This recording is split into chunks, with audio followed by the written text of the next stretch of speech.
abordons à présent une de tes actualités. D'autant plus que récemment, on t'a vu dans une vidéo publiée sur Facebook où on t'entendait lancer un cri de cœur à l'endroit des autorités ivoiriennes. Qu'est-ce qui a suscité cet élan? Bon, ça, tout le monde le sait. Tout le monde entier a traversé une période très dure, qui est la Covid-19. Et puis bon, ceux qui ont pris plus de coups, ce sont les artistes. Je m'explique. Cette demoiselle peut-être vend poisson à la braise. C'est très bon en plus. Voilà, c'est très bon. Poisson à la braise locaux, oui. ça Donc, tu vois, non? Et puis bon, il y a eu 7 mois sans activité. On dit, bon, c'est fini, on reprend. Quand on dit on reprend là, quand moi je donne 30 000 francs à cette demoiselle, elle reprend en même temps la même soirée et puis elle, son commerce commence, il n'y a rien. Mais pour l'artiste, c'est difficile, hein? Parce que le producteur même qui a produit ton spectacle, là, il n'est pas en forme. Donc vous allez attendre. Je ne sais pas si vous comprenez. Il faut qu'on m'invite pour que je joue, pour me nourrir. Mais tant qu'on ne m'invite pas, vous comprenez ce que ça fait. Donc pour l'artiste, c'est lent. Quand on veut bien voir le premier spectacle depuis Covid-19, c'est Yodé Suro. Après ça, au palais, il n'y a pas encore de spectacle. Ou bien je me trompe. Regardez bien. Ça reprend timidement. Il y a qui? Ça reprend timidement. Ah, voilà. Donc depuis là, c'est maintenant une mange. Oh non, on n'a pas encore commencé à manger. En même temps, Donc, oui. donc, ce qui fait que ça m'a tellement touché, et je vous le dis, je connais des artistes qui dorment dans les églises.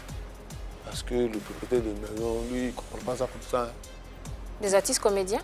Non, en gros, moi quand je parle d'artistes avec grand A. Qui dorment dans des églises. Ouais, c'est dur pour eux. Donc c'est au vu de tout ça là. C'est vrai, je ne sais pas parler, je vais gonfler, mais même si je ne me sens pas trop concerné, c'est mon milieu.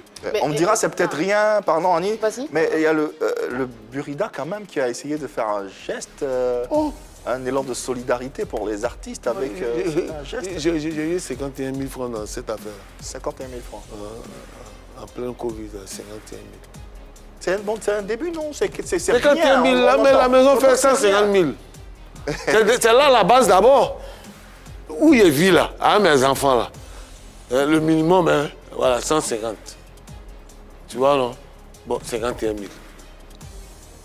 Qu'est-ce que... Vous comprenez? Et puis, ce n'est pas un geste, c'est nos droits d'auteur. Si on devait les donner peut-être dans le mois de... On est dans quel mois déjà là? Là, on est en octobre. En octobre. Bon, si on devait le donner en novembre, on dit, bon, comme c'est chaud là, on va vous donner ça en octobre, ils ont anticipé. C'est comme si je vais sur ton compte, je retire toi-même ton argent, j'appelle tes parents, je dis, voilà le don que Donc le Burida a fait son travail finalement. Est-ce que vous aussi, en tant qu'artiste, est-ce que vous vous êtes réunis pour venir en aide à ceux qui dorment dans des églises, comme tu disais tout à l'heure? Bon, pour venir en aide, toi-même, il faut en avoir. Alors qu'avec la période qu'on vient de traverser là, vraiment les poches sont un peu... Les poches ne sont pas lourdes.